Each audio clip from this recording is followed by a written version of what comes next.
پاکستان کے اندر بسنے والے تمام مذاہب، اللہ کی مہربانی سے تاریخ گواہ ہے، یہ بھائیوں کی طرح ایک دوسرے کے دکھ سکھ کے بھی سانجے ہیں۔ پاکستان میں بسنے والے تمام مذاہب کے پیروکار تمام مذہبی مقدسات اور احترامات میں بھی ایک دوسرے کا لحاظ رکھنے والے ہیں۔ یہ تو نیوندرا ہوتا ہے، یہ تو نیوندرا ہوتا ہے، آپ جتنا ڈالیں گے اتنا واپس لیں گے۔ ہمیں یاد ہے کہ جب ناروے نے، ڈنمارک نے، فرانس نے نبی علیہ رحمت علیہ السلام کے خاکے بنائے، توہین کی، تو اسی انڈر پاس بننے سے پہلے یاد ہوگا صاحب ہم نے احتجاجی جمعہ کا اہتمام کیا جس میں ہزاروں لوگ شریک ہوئے، اور اس میں مسیحی فادر فرانسس ندیم بھی خطاب کر رہے تھے، اس میں ڈاکٹر فادر جیمز چنن بھی خطاب کر رہے تھے، اس میں ڈاکٹر مرکز فدا بھی خطاب کر رہا تھا، اس میں آرچ بشپ سبسٹین شاہ بھی خطاب کر رہے تھے، اس میں سردار بشن سنگھ سکھوں کا رہنما بھی مذمت کر رہا تھا کہ رسول اللہ صلی اللہ علیہ وسلم کی حرمت یہ عالم انسانیت کی حرمت ہے، اور عالم انسانیت کی حرمت کو ہی تب تک وقار ہے جب تک رسول خدا کا وقار ہے علیہ السلام۔ تو کافروں نے بھی، غیر مسلموں نے بھی ہمارا ساتھ دیتے ہوئے یہاں پر بھگت لال نے اسی منبر کے اوپر کھڑے ہو کر کہا تھا کہ رسول داور علیہ السلام کی عزت سے ہی کائنات کی عزتیں ہیں۔ اس کا نتیجہ یہ تھا کہ جب پھر جوزف قانونی نے دو باہم گماشتوں کی لڑائی میں ایک مذہبی فسادات کا رنگ اختیار کیا اور جوزف قانونی کے مسیحیوں کے گھروں کو آگ لگی، تو سب سے پہلے بادشاہی مسجد کے خطیب روحت ہلال کمیٹی کے اب چیئرمین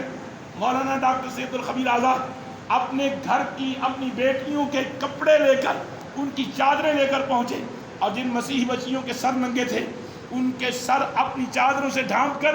رسول اللہ کی اس سنت پہ عمل کیا تھا میرے پاک نبی علیہ السلام کی، کہ جب نوشیروان کے خاندان سے ایک مسیحی بچی گرفتار ہو کے آئینہ اختر بیٹھے اور اس کی مشکیں بندھی ہوئی تھی، سر ننگا تھا، رسول داور اٹھے،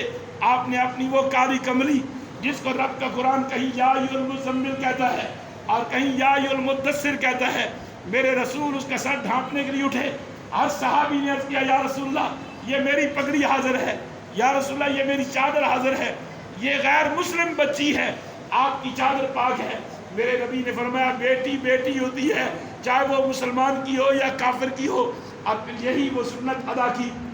مولانا عبدالخبیر آزاد نے۔ اب پھر اس کے بعد پھر حرمت قرآن کے حوالے سے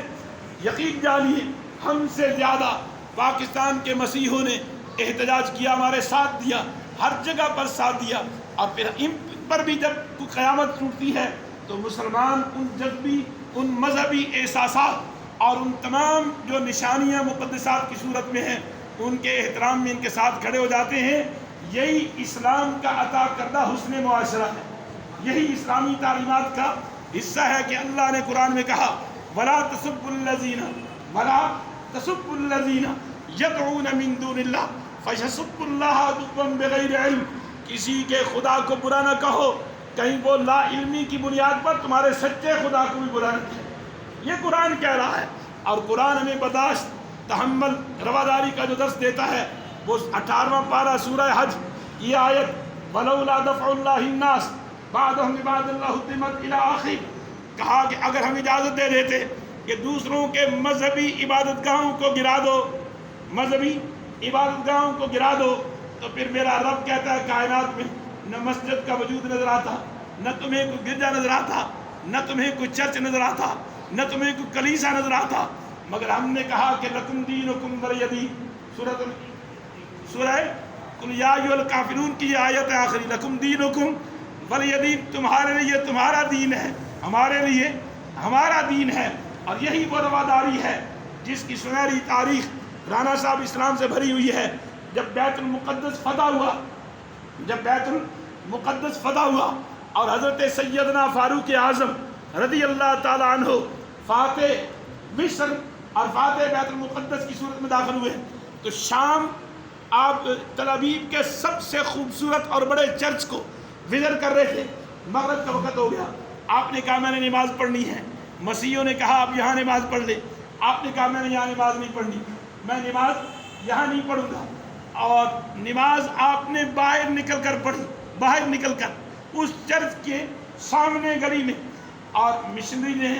بڑے تعصب کے ساتھ کہا کہ آپ کے رسول نے تو اپنی مسجد میں ہمیں نماز پڑھنے کی اجازت دے دی تھی، جب قبیلہ بنو نجران کے عیسائی مسیح آئے تھے تو رسول اللہ صلی اللہ علیہ وسلم نے کہا یا محمد، اس نے مباہلا، یا رسول اللہ صلی اللہ علیہ وسلم ہم نے نماز پڑھنی ہے، تو میرے نبی نے فرمایا تھا تم نے بھی خدا کی بات کرنی ہے یہاں کرو، تو آپ نے ہمارے چرچ میں نماز نہیں پڑھی۔ تو حضرت فاروق اعظم نے کہا تھا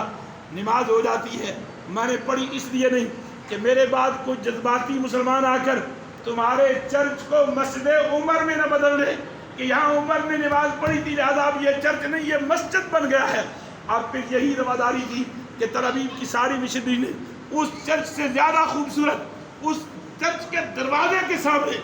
مسجد بنائی اور نام رکھا مسجد عمر، نام رکھا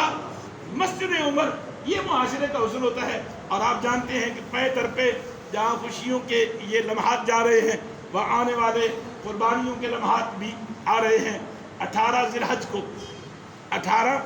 الحج کو جہاں ایک طرف سیدنا حضرت عثمان ذو النورین کا غم امت ہے، دوسری طرف نبی علیہ السلام کے ویر جناب علی المرتضیٰ شیر خدا حیدر کرار کرم اللہ تعالی وجہ الکریم کو مقام غدیر پر ولایت کے منصب پر اپنی وراثت سونپے جانے کے پرمسرت لمحات بھی ہیں۔ اور آج جہاں 3 دن کے بعد ایام محرم شروع ہونے والے ہیں اور پہلا دن حضرت فاروق اعظم کی شہادت کی صورت میں،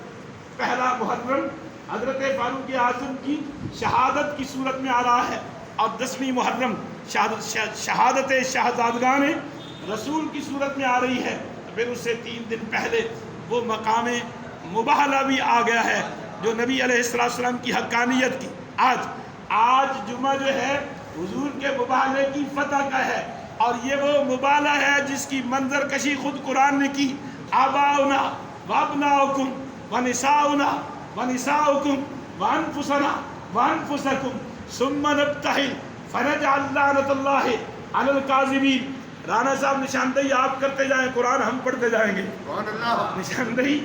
آپ کرتے جائیں، قرآن ہم آپ کو سناتے جائیں گے کہ جب مسیحوں سے میرے رسول نے کہا تھا آپ مباہلہ کر لیتے ہیں، اللہ سے غضب کی دعوت دیتے ہیں، جو سچا ہوگا وہ بچ جائے گا، جو جھوٹا ہوگا وہ کہہ خداوندی کا شکار ہو جائے گا۔ تو پھر بڑے بڑے مسیحی جو تھے وہ نکلے اور میرے رسول بھی اپنے 5 نفوس قدسیہ کو لے کر نکلے۔ ایک ہاتھ میں امام حسن کی انگلی ہے، دوسرے ہاتھ میں امام حسین کی انگلی ہے، پیچھے علی المرتضیٰ ہے، علی المرتضیٰ کے پیچھے سیدہ خیر النساء ہے، اور آگے محمد مصطفیٰ ہے، آگے محمد مصطفیٰ ہے۔ اور بادل نے اس چادر رحمت کی صورت میں سائبان کیا ہوا تھا، اور مسیحوں کے اکابرین نے جب ان پر نور چہروں کو دیکھا انہوں نے مباہلے سے انکار کرتے ہوئے کہا، انہوں نے کہا یہ چہرے سچے چہرے ہیں، جو ان کے مقابلے میں آئے گا کہنے خداوندی کا شکار ہو جائے گا۔ نعرہ تکبیر، اللہ اکبر، نعرہ رسالت، یا رسول اللہ، نعرہ حیدری۔ آج میرے اور آپ کے رسول کے چہرے کی حقانیت کی فتح کا دن ہے۔ آج میرے اور آپ کے رسول کی بغیر لڑائی اور جھگڑے کے، بغیر مباحثے کے، بغیر مناظرے کے مباہلے کی صورت میں فتح کا دن ہے۔ آج فتح کا دن ہے۔ رانا صاحب اللہ آپ کے والدین کو اس کا اجر عطا فرمائے، آپ نے پہلو رسول کی طرف ہمیں متوجہ کیا، ہم نے قرآن کی آیتوں سے اپنے سامعین کو وہ منظر دکھایا ہے جب رسول اپنے گھر والوں کو لے کر آیت مباہلہ کے لیے، فتح مباہلہ کے لیے نکلا تھا۔ میں آخر میں یہی کہنا چاہوں گا کہ پچھلی دفعہ ہم نے کہا کہ سویڈن کے پرچم پر صلیب کا نشان ہے اور صلیب مسیحیوں کا مقدس نشان ہے۔ ہم اس کو جلا کر اس عالمی سازش کا حصہ نہیں بننا چاہیں گے جنہوں نے پہلے قرآن جلوا کر یہ پراپیگنڈا کیا کہ یہ مسیحیوں نے کیا ہے، اور پھر صلیب کو جلوا کر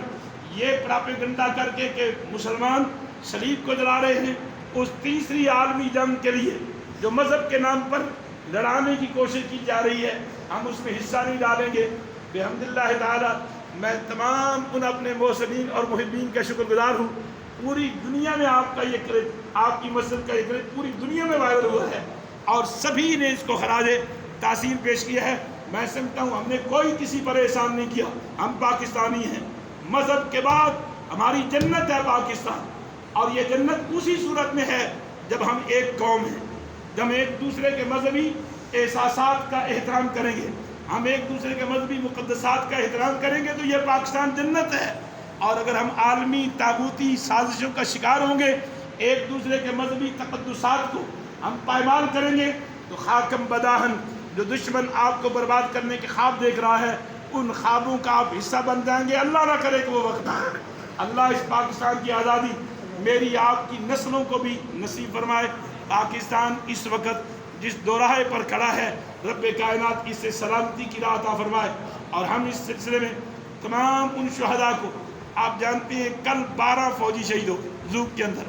اور آج پھر 3 شہید ہو گئے۔ یہ پچھلے دنوں سے، کئی دنوں سے